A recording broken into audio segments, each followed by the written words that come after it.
அனைவருக்கும் வணக்கம். இந்தியாவுக்கும் இந்தியர்களுக்கும் என்னுடைய வணக்கத்தை தெரிவித்துக் கொள்கிறேன். தமிழில் பார்த்தோன்னா உங்களுக்கு ஒரு சில விஷயங்கள் தெரிஞ்சிருக்கும். இன்றைக்கி என்னடா பேச போகிறோம் அப்படிங்கிற மாதிரி. ஏன்னா சிலர் தமிழில் பார்த்தோன்னு நினச்சிருப்பீங்க, தேவரின அரசியலை காலி செய்த சமூகம் அப்படின்னு சொல்லிட்டு. இந்த தமிழ் பார்க்கும்போது உங்களுக்கு என்ன தோணும் அப்படின்னா, ஏன்னா நிறைய பேருக்கு இது தெரிஞ்சிருக்கும், தெரிஞ்ச ஒரு விஷயம் தான், எத்தனை நமக்கு தெரியுமே அப்படின்னு சொல்கிறதுக்கு தோணியிருக்கலாம். சிலருக்கு என்ன பேச போகிறான் அப்படிங்கிறது தோணியிருக்கும். ஏன்னா இந்த தமிழில் எடுத்துக்கிட்டு பேசணும் அப்படின்னா நிறைய விஷயங்கள் பேசலாம். பல விஷயங்களை இந்த தமிழுக்குள்ளே இருக்குது. அதை நம்ம பேசணும்னா பேசிக்கிட்டே இருக்கலாம். ஆனால் எல்லா விஷயங்களையும் பேச முடியாது பொதுத்தளங்களில். ஏன்னா சிலர் நினைப்பாங்க இந்த விஷயத்தெல்லாம் பொதுத்தளத்தில் பேசக்கூடாது அப்படின்னு சொல்லிட்டு. அப்போ எங்கே தான் பேச வேண்டியது இருக்குது, அப்போ எங்கே தான் இதை பேசுகிறது அப்படின்னு ஒரு கேள்விக்குறி இருக்குல்ல. ஏன்னா காலங்காலமாக இது நடந்துக்கிட்டு இருக்குது, இது தொடர்ந்து நடந்துக்கிட்டு இருக்கக்கூடிய ஒரு விஷயமாக இருக்குது. ஸோ ஆனால் இதை யார் பேசுகிறது, பேசினா ஒருத்தருக்கு ஒருத்தர் மனக்கசப்பு வரும் அப்படிங்கிறதுனாலே நிறைய பேர் பேசாமல் இருக்காங்க. பேசாமல் இருக்கிறதுனாலே அது வளர்ந்துக்கிட்டே போகுது. இது ரொம்ப முக்கியமான ஒரு விஷயம். ஏன்னா இந்த மாதிரி தொடர்ந்து நடந்துக்கிட்டு இருக்கிற விஷயத்தை நம்ம என்கரேஜ் பண்ணிகிட்டு இருக்கோம். ஒரு தரப்பில் என்கரேஜ் பண்ணிகிட்டு இருக்காங்க, ஒரு தரப்பு என்ன நினச்சிட்டு இருக்குன்னா, அவங்க பண்ணுற விஷயம் சரி அப்படின்னு நினச்சிக்கிட்டு அதை தொடர்ந்து பண்ணிட்டு, நம்ம பண்ணுற விஷயம் சரி, எல்லாரும் அதை பண்ணுறதுனால நம்மளும் அதை பண்ணுறோம், அப்போ அது சரி அப்படின்னு ஆகிப்போச்சு. ஸோ இப்படி நடந்துக்கிட்டு இருக்குது. ஸோ இதற்கு மிக முக்கியமான ஒரு இதோட ரீசன் என்ன, எதற்காக இந்த காணொலி நம்ம பேசணும், எதற்கு இந்த தலைப்பு எடுத்துக்கிட்டு நம்ம பேசணும் அப்படின்னா, தேவர் சமுதாயத்திற்கு இருந்த அரசியல் எவ்வளோ முக்கியம், தேவரினத்திற்கான அரசியல் எவ்வளோ முக்கியம் அப்படிங்கிறது நமக்கு தெரியணும்ல. அது தெரியாதனால தான் என்ன ஆகுது அப்படின்னா, என்னப்பா அது ஒரு ஜாதி அரசியல், ஜாதி அரசியல் எதுக்கு அப்படின்னு ஒரு பொதுவான ஒரு பொது புத்தியில் எல்லாருமே சிந்திக்கிறாங்க. அது சிந்திக்கிறதுனால தான் என்ன ஆகுது, தேவரின அரசியல், தேவர் சமுதாயத்திற்கான அரசியல் ரொம்ப முக்கியம் கிடையாது. அவங்களுக்குன்னு சொந்தமாக சுயநல அரசியல் தான் ரொம்ப முக்கியம். நம்ம சுயநலமாக சிந்தித்து ஒரு அரசியல் பண்ணுறோம்ல, நம்ம போய் ஏதாவது ஒரு கட்சியில் பேசுவோம், இப்போ போய் சேருவோம், நமக்கு பிடிச்ச ஒரு கட்சி இருக்குது, எனக்கு அவரை பிடிக்கும்னு அதை சேர்ந்துருக்கேன் அப்படின்னு அது எவ்வளோ பெரிய ஒரு சுயநலம். அந்த சுயநலமான ஒரு அரசியல் அது சரி. ஆனால் தேவர் சமுதாயத்திற்கான ஒரு அரசியல் அப்படின்னு எடுத்துக்கிட்டால் அது ஜாதி அரசியல், அது ரொம்ப தப்பு. ஸோ இந்த மாதிரியான ஒரு பொது புத்தியில் நிறைய பேர் தவறான முடிவுகள் எடுத்துகிட்டு இருக்காங்க. ஏன்னா பல கிராமங்கள் இன்றைக்கி தேவர் சமுதாய அரசியல் ரொம்ப மிக அதிகமாக இருந்த தேவர் சமுதாய அரசியல். அந்த ஊர்கள்லாம் போனால் அங்கே தேவர் ஃபார்வர்ட் பிளாக் கொடி தான் பறக்கும், தேவர் சமுதாய கொடிகள் தான் பறக்கும், தேவர் சமுதாய தலைவர் யாருக்கு சொல்கிறாங்களோ அவங்களுக்கு தான் ஓட்டு போடுவாங்க. அப்படி தீவிரமான பசுமன் முத்துராமலிங்க தேவர் அவர்களும் நேதாஜியோடையும் தொண்டர்களாகவும் பக்தர்களாகவும் இருந்த கிராமங்களில் கூட இன்றைக்கி தேவர் சமுதாய அரசியல் இல்லை. ஸோ அப்போ இது எவ்வளோ பெரிய ஒரு நிலைமை, எவ்வளோ ஒரு இக்கட்டான ஒரு சூழ்நிலை. அப்போ இதை இன்றைக்கி இந்த சமுதாய தலைவர்களும் சமுதாய மக்களும் உணர்ந்திருக்காங்க அப்படின்னா உணரலை.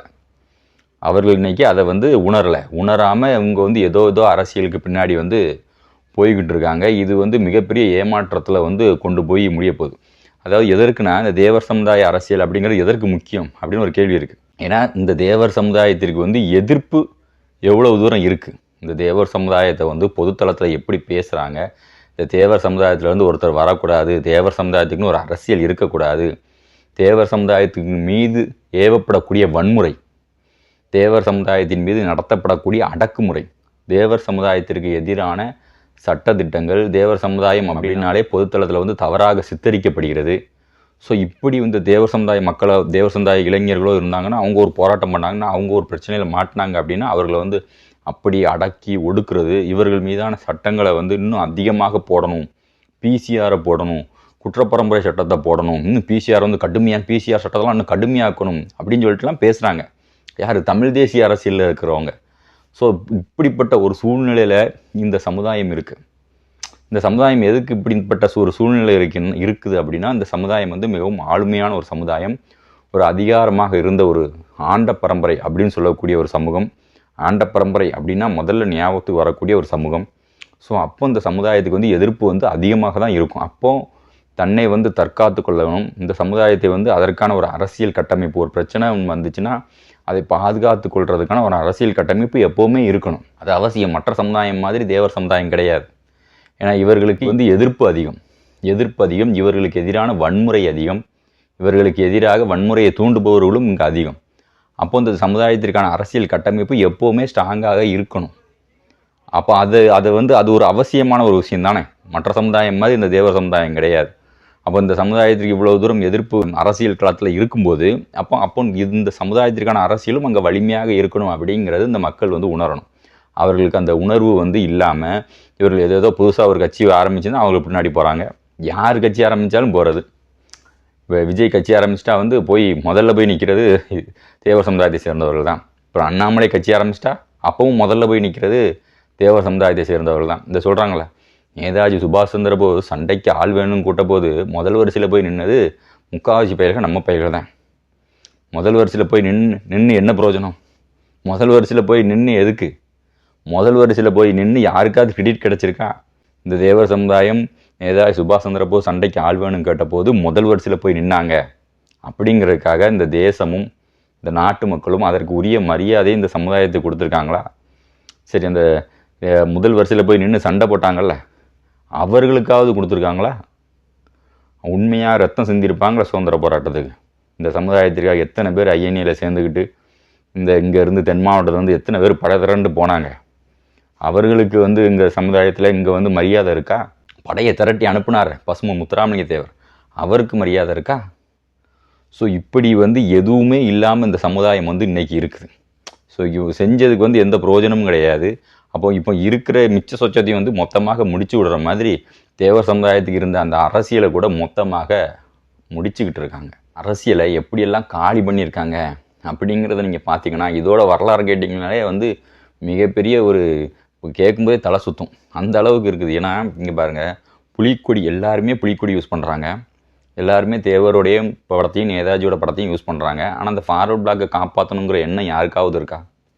எல்லாரும் புலிக்கொடி வச்சுருக்காங்க, எல்லாரும் ஃபார்வர்ட் பிளாக்ங்கிற பேரில் அந்த ஃபார்வர்ட் பிளாக் இந்த ஃபார்வர்ட் பிளாக் அப்படின்னு சொல்லிட்டு ஃபார்வர்ட் பிளாக் வச்சுருக்காங்க. ஆனால் ஃபார்வர்ட் பிளாக்கை காப்பாற்றணும் அப்படிங்கிற எண்ணம் யாருக்காவது இருக்கா? யாருக்குமே கிடையாது. ஏன்னா ஃபார்வர்ட் பிளாக்கில் இருக்கிறவங்களுக்கே கிடையாது, அப்புறம் எங்கள் மக்களை பற்றி பேசுகிறது? ஃபார்வர்ட் பிளாக்கில் இருக்கிறவங்களுக்கே அந்த எண்ணம் கிடையாது. அப்படிங்கும்போது வெளியில் இருக்கிற மக்கள்கிட்ட நம்ம போய் எப்படி கேட்க முடியும் சொல்லுங்கள்? டெய்லி தினமும் ஒவ்வொரு கட்சி இங்கே ஆரம்பிச்சுட்டு போய் பசுமொன்னில் போயிட்டு தேவர்கிட்ட நினைவிடத்தில் கொண்டு போய் வச்சு நாங்கள் கட்சி ஆரம்பிச்சிருக்கோம் அப்படின்னு சொல்லி கொடியை கொண்டு அறிமுகப்படுத்துகிறாங்க, அந்த கட்சியோட பேரை அறிமுகப்படுத்துகிறாங்க பசுமொன்னில். ஸோ தேவர் அவர்கள் இருந்திருந்தா அப்படின்னா இப்படி போய் கட்சி ஆரம்பிக்க முடியுமா? ஊருக்கு ஒரு கட்சி ஆரம்பித்து பசுமொன்னில் கொண்டு போய் தேவர்கிட்ட கொண்டு போய் நான் கட்சி ஆரம்பிச்சிருக்கேன் அப்படின்னு சொல்ல முடியுமா? அப்போது சிந்திச்சு பாருங்கள். அப்போ தேவர் இருந்தால் தான் நீங்கள் இருந்திருப்பீங்க ஃபார்வர்ட் பிளாக்கில். தேவர் இப்போ இல்லை. அப்போ அந்த ஃபார்வர்ட் பிளாக்கை காப்பாற்றணும் அப்படிங்கிற எண்ணம் யாருக்குமே கிடையாது. சரி, இப்போ புதுசாக கட்சி ஆரம்பிக்கங்களேன். அப்போ சிலர் கேட்கலாம், அப்போ நாங்கள் கட்சியை ஆரம்பிக்கக்கூடாதா? அப்படின்னா கட்சியை ஆரம்பிக்கலாம். இங்கே தான் 100 டஜனில் கட்சி இருக்க, இங்கே டஜன் கணக்கில் கட்சி இருக்குது. அப்போ இந்த கட்சியில் இருந்து உங்களால் எதுவுமே பண்ண முடியாது அப்படின்னா வெளியே போய் அப்போ நீங்கள் என்ன பண்ண போகிறீங்க? புதுசாக கட்சி ஆரம்பிச்சிங்க அப்படின்னா இந்த டிவிகேல மாநாடு போட்டாங்கல்ல, விஜய் அவர்கள் தமிழக வெற்றி கழகத்தில் ஒரு மாநாடு போட்டார், முதல் மாநாடு. அதே மாதிரி உங்களால் ஒரு மாநாடு போட முடியுமா? சரி, அதை மாதிரி விட்டுருங்க. நாம் தமிழர் கட்சி சீமான் அவர்கள் மாதம் ஒரு மாநாடு போட்டார், அது மாதிரி ஒரு மாநாடு போட முடியுமா? ஸோ அப்போ எதுவுமே போட முடியாது அப்படின்னா அப்போ எதுக்கு தான் கட்சி ஆரம்பிக்கிறோம்? அப்போ எதுக்காக தான் கட்சி ஆரம்பிக்கிறோம் அப்படிங்கிறத சிந்திச்சு பாருங்கள். அப்போ இது மிகப்பெரிய ஒரு சுயநலத்தில் தான் கட்சி ஆரம்பிக்கிறீங்க. இந்த தேவர் சமுதாயத்திற்கு ஏதாவது ஒரு நல்லது பண்ணணும் அப்படின்னா அதற்கு தேவையானது சுயநலம் கிடையாது, பொதுநலம் இருந்தால்தான் நீங்கள் ஒரு தேவர் சமுதாய அரசியல் கட்சியில் பயணிக்க முடியும். ஏன்னா தேவர் சமுதாய அரசியல் கட்சியில் பயணிச்சிங்க அப்படின்னா உங்களுக்கு என்ன கிடைக்கும்? எதுவுமே கிடைக்காது. முதல்ல எதுவுமே கிடைக்காது. அதை சிந்திச்சு பார்க்கணும். கட்சி ஆரம்பித்து ஏற்கனவே இருந்த ஃபார்வர்ட் பிளாக்கை சுவாகா பண்ணாங்க, தேவர் பேரவையை சுவாகா பண்ணாங்க. அப்படி ஒவ்வொரு தேவர் சமுதாயத்தில் இருந்த கட்டமைப்பு முக்குலத்தோர் அப்படிங்கிற அந்த கட்டமைப்பை கூட இன்றைக்கி கல்லர் மறவராக முடியாதுன்னு பிரித்து ஆளுக்கு ஒரு கட்சி ஆரம்பித்து மொத்தமாக சுவாகா பண்ணிகிட்டு இருக்காங்க. இப்போ இந்த நம்ம போய் தேவர் சமுதாய கட்சிகளில் சேர்ந்தால் நம்மளும் சுவாகா தான், நமக்கு ஒன்றும் கிடைக்க போகிறது கிடையாது. ஆனால் நம்ம ஒரு சுயநலம் பார்க்காம பொதுநலத்தோட ஒரு கட்சியில் இருந்தோமா, அந்த கட்சியில் தொடர்ந்து பயணித்தோமா, தலைவர் இருந்தாரா, அடுத்து ஒரு செயலாளராக செயல்பட்டோமா, பொதுச் செயலாளராக செயல்பட்டோமா, ஒரு கொள்கை பரப்பு செயலாளராக செயல்பட்டோமா, ஒரு பேச்சாளராக செயல்பட்டோமா, ஒரு ஐடிவிங்காக செயல்பட்டோமா, அந்த நம்மளுக்கு கொடுக்கப்பட்ட பொறுப்பில் நீங்கள் ஸ்ட்ராங்காக செயல்பட்டீங்கன்னா அதுதான் சமுதாயத்துக்கு செய்யக்கூடிய ஒரு நல்ல செயல். ஆளாளுக்கு கட்சி ஆரம்பித்து எல்லாருமே தலைவர்களாகிட்டே போயிட்டு இருந்தோம் அப்படின்னா அப்போ அது எங்கே போய் முடியும்? இதுக்கு ஒரு எண்டே கிடையாதா? அவனை நிறுத்த சொல்லுங்கப்பா அப்படிங்கிற அந்த காமெடி வர்ற மாதிரி அந்த மாதிரி தான் நீங்கள் டெய்லி ஒரு கட்சி ஆரம்பிச்சுட்டு போகிறீங்க. யாராவது இங்கே கட்சி ஆரம்பித்து யாராவது ஒரு மிகப்பெரிய அளவில் வந்திருக்கீங்களா? அப்போ நீங்களே மிகப்பெரிய அளவில் வராத போது அப்போ தொண்டர்கள் எந்த நிலைமையில் இருப்பாங்க? பாரதி ராஜா அவர்கள் ஒரு மேடையில் மிக தெளிவாக பேசியிருந்தார். அதாவது என்னென்னா, இங்கே வந்து ஊருக்கு ஒரு தலைவர்கள், மாவட்டத்துக்கு ஒரு தலைவர்கள் கட்சி வச்சு நடத்திட்டு இருந்தால் அப்போ யார் பின்னாடி தான் போகிறது? யார் பின்னாடி போகிறது அப்படிங்கிற ஒரு கேள்வி இருக்குல்ல. இப்போ யார் பின்னாடி போகிறது? அதாவது இப்போ சாதாரண ஒரு தொண்டன் ஒரு ஊரில் இருக்கிறவங்க வந்து ஏதாவது ஒரு கட்சியில் சேரணும் அப்படின்னு நினைப்பாங்க. அவன் ஏதாவது ஒரு கட்சியில் சேர்ந்துருவான்.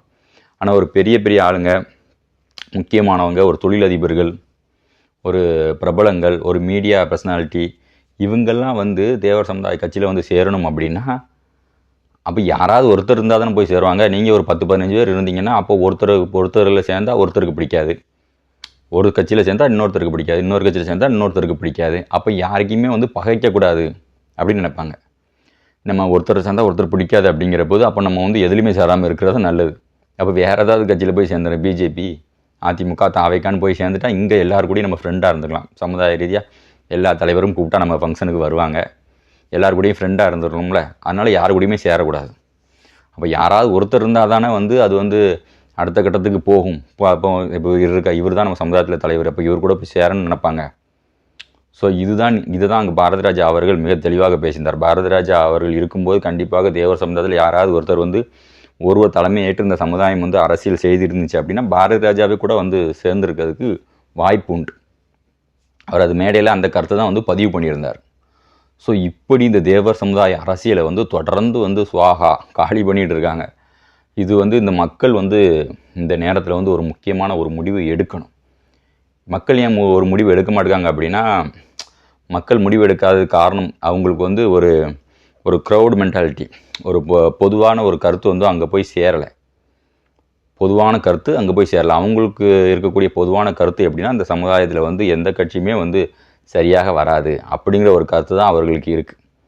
ஸோ அப்போ வந்து எல்லாருமே வந்து ஒரு கட்சியில் போய் எல்லோரும் இந்த சமுதாய தலைவர் பின்னாடி போகிறாங்கப்பா அப்படிங்கிற ஒரு திங்கிங் வந்து மக்கள் மத்தியில் வந்தால் மட்டும்தான், அதை கொண்டு போய் சேர்த்தா மட்டும்தான் தொடர்ந்து தேவர் சமுதாயத்தின் இந்த தலைவர் வந்து வளர்ந்துக்கிட்டு வராரு, இவர் பின்னாடி எல்லோரும் சேர்ந்துக்கிட்டு வராங்க, மக்கள் கொத்து கொத்தாக சேர்ந்துட்டு வராங்க அப்படிங்கிற ஒரு நிலைமை வந்து, அப்படிங்கிற ஒரு இடம், அப்படிங்கிற செய்தி வந்து மக்கள் மத்தியில் பரவலாக போனால் மட்டும்தான் மக்கள் வந்து இங்கே வந்து சேருவாங்க, ஒன்றிணைவாங்க.